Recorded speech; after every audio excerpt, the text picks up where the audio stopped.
6 साल से मुगल सल्तनत इस सूरमे बंदा सिंह बहादुर का कुछ न बिगाड़ सके। इसने दुनिया की सबसे ताकतवर सल्तनत की नाक के नीचे अपने गुरु के सपनों का पंजाब बसाया, जालिमों का नाश कर जुल्मों से मुक्त पहला खालसा राज स्थापित किया। लाहौर से फिर निकला मानवता के इतिहास का सबसे क्रूर जुलूस। बंदा सिंह को जलील करने के लिए उसे शाही पोशाक पहनाई गई और उसके 3 साल के मासूम बेटे को कैदी बना 740 सिंगों के साथ दिल्ली ले जाया गया। आखिर बंदा मुगल फौज के हाथ आ गया। शेर की तरह उसको पिंजरे में डाल दिल्ली लाया गया।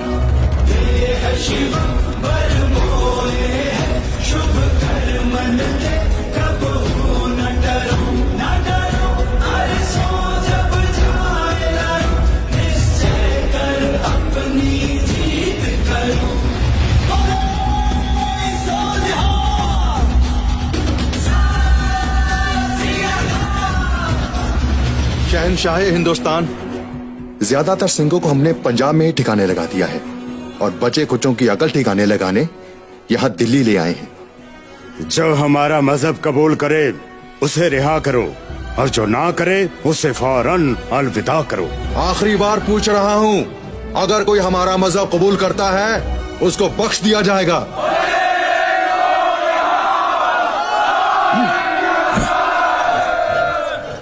ओ सिपाहियों, लाओ एक को। जलाद पहले मैं। जलाद पहले मुझे मुक्ति दे। उसको पकड़ो। हर कैदी सिंह सबसे पहले शहीद होने के लिए उतावला था। रोज चढ़ते सूरज के साथ 100 सिंह कत्ल कर दिए जाते थे। 7 दिनों में 700 सिंह शहीदी पा गए।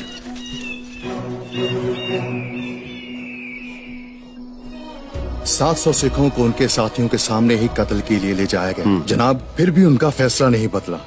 हर कत्ल के बाद हमारी उम्मीदें घटती गई और उनके इरादे मजबूत होते गए। 3 महीने कैद में सड़ने के बाद भी ना तो कोई सिंह और ना ही बंदा अपना मजहब छोड़ने को तैयार है।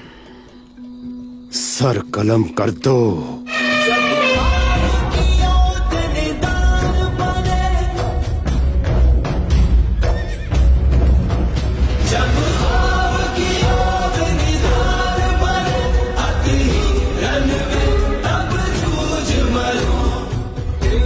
डर तो नहीं लग रहा पुत्र? डर? वो क्या होता है? हाँ, तुझे कैसे पता? वो तो सिंगों में होता ही नहीं। हाँ, जैसे बाबा फतेह सिंह में भी नहीं था। उनसे सीख लिया कि धर्म के लिए अटल कैसे रहना है। चल, हुक्म हुआ तो अपने बच्चे का खुद कत्ल करेगा। सिंह औरतों और बच्चों पर कभी वार नहीं करते। इस हैवानियत के तुम महारथी हो। काजी ने बंदा सिंह के बेटे को जल्लादों के हवाले कर दिया।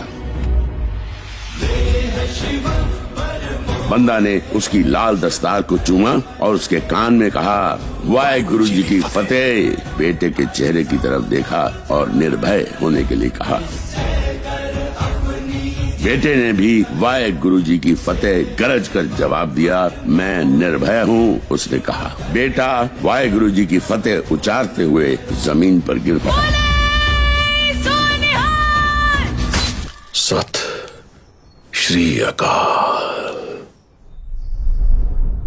बंदा सिंह,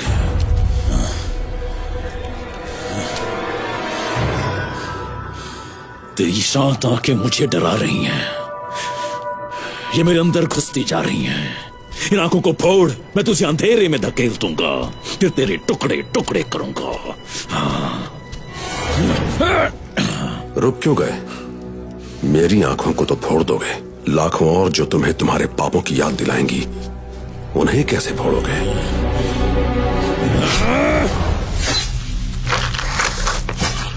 बंदा सिंह बहादुर के जिस्म को जंबूरों से नोचा गया, बोटी बोटी कर दिया गया। खालसा पंथ जिसकी नींव खुद गुरु गोविंद सिंह ने सालों पहले आनंदपुर में रखी थी। आनंदपुर जहां गुरु साहब के चारों साहबजादों के मधुर सुर फिजाओं में गूंजते और सारा वातावरण सुख, स्नेह और शांति से भर जाता था।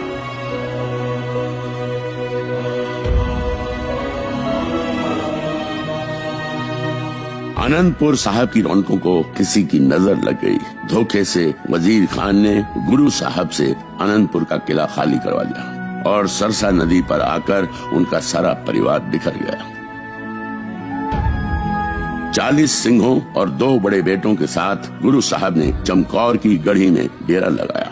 10 लाख की फौज लेकर वजीर खान ने हमला बोल दिया। दुश्मन के साथ लड़ते हुए पहले बाबा अजीत सिंह शहीद हुए, फिर बाबा जुझार सिंह ने गुरु पिता से आशीर्वाद ले जंग में वीर गति प्राप्त की।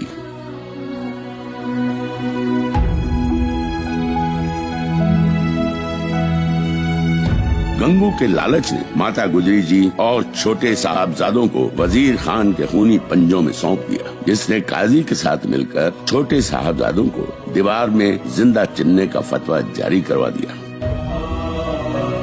दीवार ने बच्चों की बहादुरी को सलाम किया और उनके कदमों में गिर पड़े। वजीर खान के इशारे पर जल्लादों ने बच्चों के सिर कलम कर दिए। गुरु साहब ने इस तरह सरबंसवार के मानवता की खातिर अपना फर्ज निभाया। 1708 सरहंद 3 साल बीत गए थे। जिस जगह पर छोटे साहबजादों को दीवार में चिनकर शहीद किया गया था, उस दीवार को वजीर खान ने टूटा हुआ इसलिए छोड़ दिया था ताकि वो भयानक दृश्य लोगों को उसकी दहशत की याद दिलाता रहे। पर उसके विपरीत लोग वहाँ आकर साहबजादों की स्मृति को प्रणाम करते। कईयों को तो वहाँ वाहेगुरु की आवाजें भी सुनाई देती। और तो और कोई श्रद्धालु हर महीने उनकी शहीदी के दिन वहाँ जोत जला जाता। कौन जला जाता पता नहीं चलता था। आज भी इस महीने की वही तारीख है। वजीर खान की दहशत के सामने वो कौन सा सिर था जो झुकने के लिए तैयार नहीं था।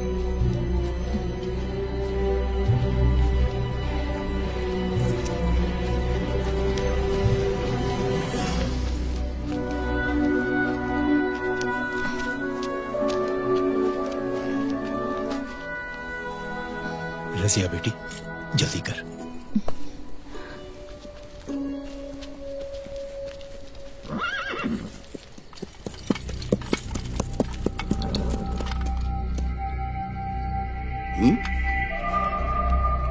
कमरुद्दीन, ये जोत किसने जलाई? पता नहीं जनाब, मैं तो नमाज पढ़ने गया था। ओए मोहतरमा, इधर आओ। क्यों कमरुद्दीन, ये औरत अभी अभी यहाँ आई थी? जनाब, बेशक बुढ़ापे में मेरी नजर कमजोर हो गई है, पर अच्छे बुरे की पहचान है। इसे मैंने पहले यहाँ कभी नहीं देखा। ये जोत तूने जलाई है? जोत तो साहिबजादे अपने बलिदान की हमारे दिलों में जगा गए हैं, जो हमेशा जलती रहेगी। ए लड़की, दरोगा साहब के सामने ऊंचा बोलती है? चल भाग यहाँ से, नहीं तो बाकी हमदर्दों की तरह तुझे भी काल कोठरी में बंद कर दिया जाएगा। चल भाग यहाँ से। कमरुद्दीन। जी जनाब। लोगों को तो हम कैद कर लेंगे, पर उन आवाजों को कैसे कैद करेंगे जो इस दीवार से आती हैं? इसलिए इस लड़की के दिए को जलाने के थोड़ी देर बाद मैं दिए को यहाँ से उठा लेता हूँ। इस तरह से उसकी श्रद्धांजलि भी पूरी हो जाती है और सरकार के कानों तक बात भी नहीं जाती। औरों की मैं क्या कहूँ, जब मैं खुद कई बार यहाँ से गुजरता हूँ तो मुझे वाहेगुरु की आवाजें सुनाई देती हैं।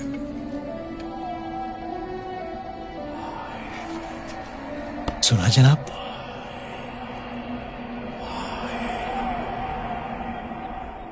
जनाब, ये सब अफवाहें हैं। कौन से वाहेगुरु की आवाज और कहाँ से आएगी? वैसे अब सिखों के पास बचा ही कौन है? गोविंद के बड़े बेटों को तो चमकौर की लड़ाई में मरवा दिया और छोटों को सरहंद में मार दिया। हिंदू और सिखों को आपने ऐसे भयानक तारे दिखाए कि सारे डर के मारे सहम कर घर में बैठ गए हैं।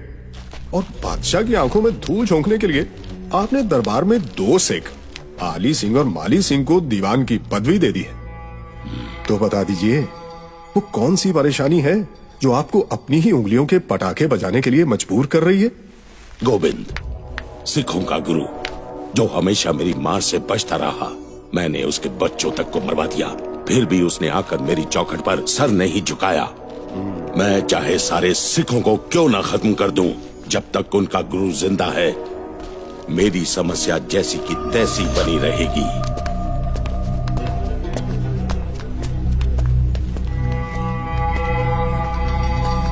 खान साहब, ये दोनों आपकी समस्या का हल करके दिखाएंगे।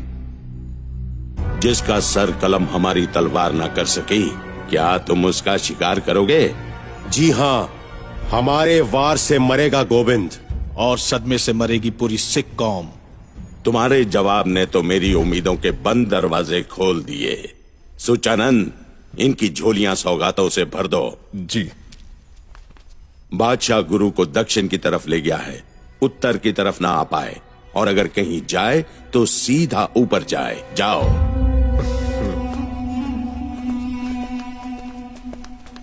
गुरु की हत्या? खान साहब, अपनी सोच के बारे में दोबारा सोच लेना, कोई बुरी बात नहीं। उस गुरु की मौत में ही मेरी जिंदगी है, इससे पहले कोई और मुसीबत मेरी तरफ आए।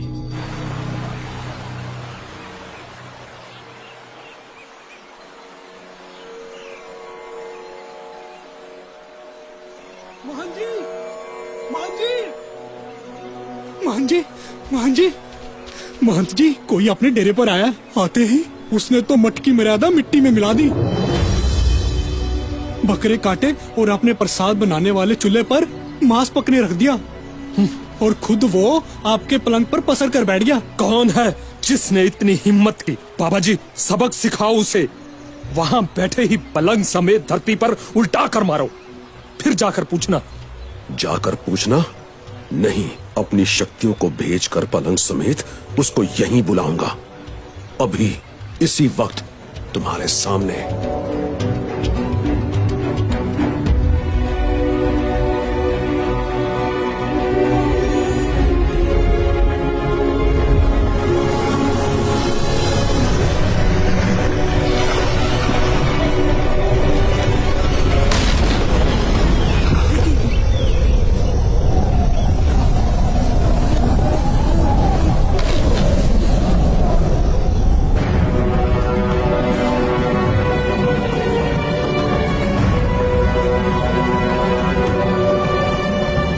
दास, अहंकार के अंधकार से निकल सच्चाई की रोशनी में आ। तुमने कुछ सुना? नहीं महंत जी, आपने तो कुछ भी नहीं कहा। माधोदास, परमात्मा की आवाज सिर्फ आत्मा सुन सकती है, और आत्मा की आवाज सिर्फ परमात्मा। केवल मंत्र ध्वनि जमाने से शांति नहीं मिलती, चित्त को शांत रखना भी जरूरी है। तू भटक चुका है माधोदास। आज पहली बार तेरे सभी तंत्र मंत्र बेअसर साबित हुए हैं।